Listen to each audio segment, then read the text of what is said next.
Hello everyone, welcome back to my YouTube channel science classes. This side Nisha Yadav.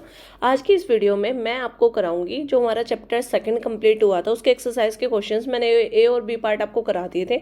तो आज हम उसका सी पार्ट कर रहे हैं, सेकंड चैप्टर जो न्यूट्रिशन इन एनिमल्स है। तो सेकंड सी पार्ट में हमें क्या करना है, मैच द फॉलोइंग करना है। इसमें स्क्रीन पे आपको नजर आ रहे होंगे, एक तरफ कॉलम ए है और एक तरफ कॉलम बी है। तो एक कॉलम को आपको बी से मैच कराना है। तो देखो, सबसे पहले फर्स्ट पार्ट में हमारे पास क्या गिवन है, सलाइवा। अब ऑप्शंस को यहाँ पे चेक करें तो ingestion, absorption, lubrication, chisel shape, flap shape, flat tearing, egestion and then cavities. तो इसमें देखो सी पार्ट आपको नजर आ रहा होगा, लुब्रिकेशन। सलाइवा हमारा बॉडी के अंदर लुब्रिकेंट की तरह वर्क करता है, मतलब इसके अंदर म्यूकस प्रेजेंट होता है जो फूड के अंदर मिक्स होकर उसको बॉलस फॉर्म में कन्वर्ट करता है, जिसकी वजह से हम टंग से फूड को इजीली स्वेल कर सकते हैं। इट मीन्स सलाइवा किससे मैच होगा, लुब्रिकेशन से। तो सी के सामने हम वर्स्ट डाल देंगे, क्योंकि अगर मैच करेंगे तो थोड़ा कॉम्प्लिकेटेड हो जाएगा। अब बी पार्ट पे आते हैं। सेकंड पार्ट है हमारा टूथ डिके। तो टूथ डिके की वजह से क्या होता है, कैविटीज होती है। तो देखो आई पार्ट में आपको नजर आ रहा होगा कैविटीज है, तो इसके सामने हम लिख देंगे सेकंड। मतलब जो हमारा टूथ डिके है वो किससे मैच होगा, कैविटीज से। सी पार्ट में है एनएस। एनएस का काम क्या होता है, इजेशन। जो फूड होता है अनडाइजेस्टेड फूड, उसको बॉडी से बाहर निकालना। अब इजेशन को ढूंढते हैं। देखो एच पार्ट में ही गिवन है हमें इजेशन, तो एच पार्ट में इजेशन गिवन है, इसके सामने आप क्या लिख दोगे, 3। नेक्स्ट फोर्थ पार्ट में हमारे पास है मोलर। मैंने टाइप ऑफ टीथ कराए थे आपको। तो मोलर कैसी होती है, इन अपेयरेंस फ्लैट होती है। फ्लैट को ढूंढते हैं। देखो एफ पार्ट में आपके पास क्या गिवन है, फ्लैट। तो आप क्या करोगे, फ्लैट के सामने 4 पॉइंट डाल दोगे। फिफ्थ है हमारे पास एपिग्लोटिस। एपिग्लोटिस क्या होता है, एपिग्लोटिस कैसा होता है, फ्लैप शेप्ड का। तो एपिग्लोटिस को आप मैच कराओगे ई पार्ट में जो गिवन है, फ्लैप शेप्ड। तो ई पार्ट के सामने हम लिख देंगे 5। 6 है हमारे पास कैनाइन। ये भी टाइप ऑफ टीथ होता है। कैनाइन का काम क्या होता है, कैनाइन किस चीज में हेल्प करते हैं, टीयरिंग ऑफ फूड। तो टीयरिंग को ढूंढते हैं। देखो जी पार्ट में हमारे पास यहाँ पे गिवन है टीयरिंग, तो टीयरिंग के सामने हम लिख देंगे 6 पॉइंट। 7th में हमारे पास गिवन है विल्ली। विल्ली का काम पता है, विल्ली होती है फिंगर लाइक प्रोजेक्शन। ये मैंने आपको स्मॉल इंटेस्टाइन में प्रेजेंट होती है, बताया था अच्छे से।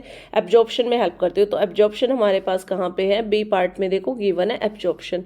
तो आप क्या करोगे, एब्जॉर्प्शन के सामने 7 पॉइंट डाल दोगे। देन 8th पार्ट में है माउथ। माउथ का काम क्या होता है, इंजेशन में हेल्प करता है, फूड को इनटेक करने में हेल्प करता है। और इंजेशन ए पार्ट में ही गिवन है इंजेशन, तो इसके सामने हम लिख देंगे 8। लास्ट है इंसीजर। ये भी टाइप ऑफ टीथ होता है जो फ्रंट टीथ होते हैं। और इंसीजर कैसे शेप्ड होते हैं, चीजल शेप्ड। शेप गिवन है क्योंकि लास्ट ऑप्शन हमारे पास बचा हुआ भी क्या है, चीजल शेप, यानी इंसीजर की शेप की बात हुई है यहाँ पे। तो डी पार्ट के सामने आप क्या लगा दोगे, 9 पॉइंट। इसी के साथ ही मैच द फॉलोइंग हमने कंप्लीट कर लिया है। अब हम अपना डी पार्ट करते हैं जो है true and false. D part करते हैं। Write T for true. अगर स्टेटमेंट ट्रू है तो आप कैपिटल टी यूज करोगे और कैपिटल एफ यूज करोगे अगर हमारा सेंटेंस फॉल्स है तो।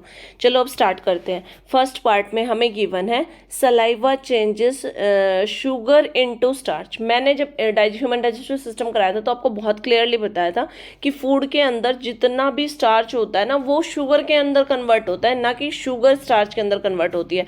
इट मीन्स ये हमारी स्टेटमेंट फॉल्स है, तो हम इसके सामने क्या लिख देंगे, capital F. Now second sentence को रीड करते हैं। Milk teeth are permanent teeth. Permanent teeth कौन से होते हैं, जो परमानेंट होते हैं। तो मिल्क टीथ हमारे कैसे, परमानेंट टीथ थोड़ी ना होते हैं, ये तो टेम्परेरी टीथ होते हैं। इट मीन्स ये वाली स्टेटमेंट भी फॉल्स है, तो हम इसके सामने भी क्या लिख देंगे, कैपिटल एफ। थर्ड सेंटेंस को रीड कर लेते हैं। Digestive juices are secreted by oesophagus. Digestive juice oesophagus secrete करता है, नहीं। ओजोफेगस में तो मैंने आपको बताया था कि सिर्फ पैरासिलेटिक मूवमेंट होती है। जो फूड होता है वो हमारा, ओजोफेगस का काम क्या होता है, माउथ कैविटी से उसको स्टमक में पहुंचाना। स्टमक के अंदर डाइजेस्टिव जो जूसेस होते हैं वो सिक्रेट होते हैं। इट मीन्स ये स्टेटमेंट भी हमारी क्या है, फॉल्स है। फोर्थ सेंटेंस को रीड कर लेते हैं। Bile is an enzyme that acts on the fat present in the food. ये वाला बिल्कुल स्टेटमेंट ट्रू है, क्योंकि बाइल किस में सीक्रेट होता है, लिवर के अंदर, और वो क्या करता है, हमारे फूड के अंदर जितना भी फैट प्रेजेंट होता है ये उसको ब्रेक डाउन करने का काम करता है। तो ये वाली स्टेटमेंट हमारी ट्रू है, तो हम इसके सामने कैपिटल टी लिखेंगे। अब मूव करते हैं फिफ्थ सेंटेंस की तरफ। Curd is similar to curd. Curd is similar to curd. देखो यहाँ पे ना दो दो अलग वर्ड यूज हुए। इसने बोला है, जो सेंटेंस गिवन है, कि जो कर्ड है वो हमारा किसके सिमिलर है, कर्ड के। कर्ड का, इस कर्ड का मतलब क्या है, दही। तो और कर्ड क्या होता है, रुमिनेंट्स। जब वो रुमिनेंट्स क्या करते हैं, रेस्टिंग पोजीशन में होते हैं, तो वो दोबारा से अपना फूड को वापस से स्टमक के रूमेन पार्ट से वापस से माउथ में लेके आते हैं, उसको फर्दर डाइजेस्ट करते हैं मैनुअली, तो उसको कर्ड कहते हैं। जो व्हाइट कलर का एक फ्लूइड बनता है उनके माउथ के अंदर, उसको कर्ड कहते हैं। तो कर्ड सिमिलर कैसे हुआ कर्ड से, क्योंकि कर्ड तो हमारा दही होता है। ये हमारा कब होता है, जब मिल्क के अंदर जो शुगर प्रेजेंट होते हैं, लैक्टोज, वो किसके अंदर कन्वर्ट होते हैं, लैक्टिक एसिड के अंदर। ये भी बैक्टीरियल एक्टिविटी है। तो ये वाली स्टेटमेंट भी हमारी क्या हो गई है, फॉल्स। इसी के साथ ही हमने अपना सी पार्ट भी कंप्लीट कर लिया है। सॉरी, डी पार्ट कंप्लीट हुआ है, मतलब मैच द फॉलोइंग कंप्लीट कर लिए हैं, और डी पार्ट में हमारा ट्रू फॉल्स था। अब नेक्स्ट पार्ट की तरफ मूव करते हैं, जो है हमारा असर्शन रीजन का पार्ट। ई पार्ट करते हैं, assertion and reason based questions. तो असर्शन रीजन बेस्ड क्वेश्चन है। सबसे पहले हमें इंस्ट्रक्शन गिवन है, उसको पढ़ लेते हैं। For the given question, following question, two statements are given, one labelled A.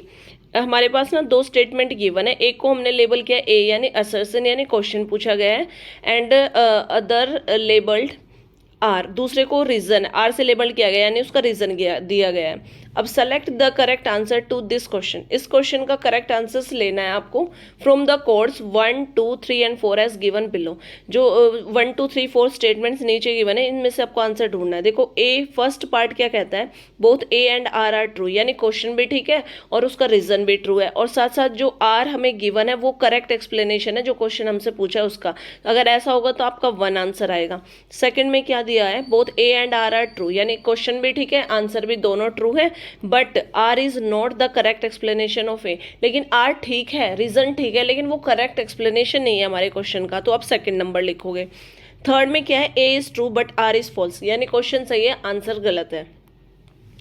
Fourth में क्या लिखना है, तो आप थर्ड लिख दोगे। फोर्थ में क्या है हमारे पास, A is false and but R is true, कि क्वेश्चन गलत है बट रीजन ट्रू है हमारा, तो आप लिखोगे फोर्थ। तो फर्स्ट क्वेश्चन रीड करते हैं, असर्शन यानी ए। क्वेश्चन हमसे क्या पूछा है, the movement of chyme is regulated by peristalsis, कि जो काइम यानी हमारा फूड जब बॉलस फॉर्म में हो जाता है तो उसका जो मूवमेंट है, यानी पार्शियली डाइजेस्टेड फूड है, उसको कौन रेगुलेट करता है, पेरिस्टाल्सिस। तो देखो ये आपका स्टेटमेंट तो बिल्कुल ट्रू है। ए पार्ट आपका क्या है, इसमें ट्रू है, ए पार्ट आपका ट्रू नहीं है।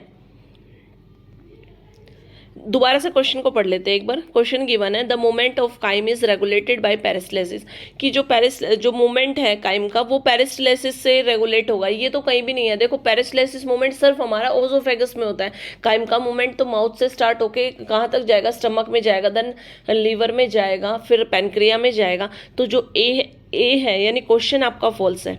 अब देखो रीजन पढ़ लेते हैं, faster the peristalsis better the digestion, तो ये तो बिल्कुल ट्रू है कि जितनी जल्दी काइम हमारा बॉडी के अंदर मूवमेंट करेगा, इंजेशन से इजेशन तक मूव करेगा, अनडाइजेस्टेड फूड बॉडी से बाहर निकलेगा, तो उतना बेटर डाइजेशन रहेगा। तो इट मीन्स आपका ए तो सही है बट ए फॉल्स है बट आर ट्रू है। तो देखो फोर्थ में गिवन है, A is false but R is true, तो इट मीन्स इसके सामने आप क्या लिख दोगे, 4। तो आपका आंसर क्या आएगा, 4। अब इसका सेकंड क्वेश्चन करते हैं। सेकंड असर्शन यानी क्वेश्चन क्या गिवन है, स्टेप्स मैंने ऑलरेडी आपको बता दिए थे, तो सिर्फ क्वेश्चन ही पढ़ लेते हैं। इन होलोजोइक न्यूट्रिशन, होलोजोइक न्यूट्रिशन किस में होता है, H4 holozoic and H4 humans, यानी जो कॉम्प्लेक्स मल्टीसेलुलर ऑर्गेनिजम्स में होता है, जस्ट लाइक हमारे अंदर जो होता है। तो देखो होलोजोइक न्यूट्रिशन में egestion has nothing to do with the help of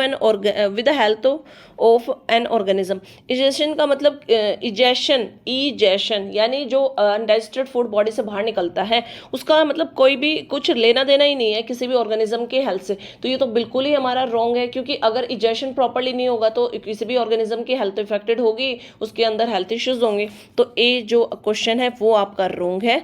अब आंसर भी पढ़ लेते हैं। रीजन क्या है? In holozoic nutrition assimilation follows absorption, यानी एसिमिलेशन किसके बाद होता है? एब्जॉर्प्शन। देखो मैंने पांचों स्टेप कराए थे आपको कि फर्स्ट प्रोसेस क्या होती है? इंजेशन, देन सेकंड प्रोसेस होती है डाइजेशन, देन एब्जॉर्प्शन, उसके बाद में फोर्थ है हमारा एसिमिलेशन एंड देन होता है इजेशन। तो एब्जॉर्प्शन के बाद ही तो एसिमिलेशन आता है। इट मीन्स रीजन ट्रू है, ए फॉल्स है। अब ये हमारा कौन से पॉइंट में मेंशन है? फोर्थ पॉइंट में। देखो यहाँ पे कि A is false and but R is true, तो इट मीन्स इसका भी आंसर क्या आ जाएगा? 4। आज की वीडियो यहीं तक थी। मैंने आपको फिल मैच द फॉलोइंग कराए हैं, ट्रू फॉल्स कराए हैं, असर्शन रीजंस कराए हैं। अगर आपको मेरी वीडियो अच्छी लगे तो प्लीज़ ज़्यादा से ज़्यादा लाइक करें और मेरे चैनल को सब्सक्राइब करें।